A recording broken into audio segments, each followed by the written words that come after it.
Hello, good morning sa ating lahat. Dito ang ating Ma'am Sheila Gracia. Ang hawak ko po ay 1,000 bills.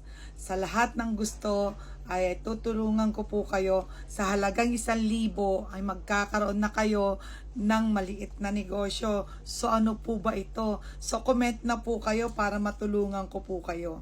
Sa 1,000, ano ba ang mabubuo nating negosyo dito na pangangailangan natin sa araw-araw?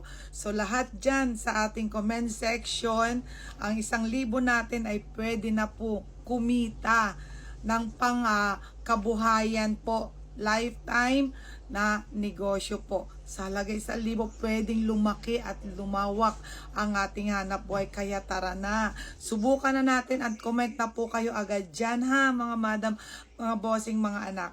Okay, thank you so much, Mama Chup Chup. Bye!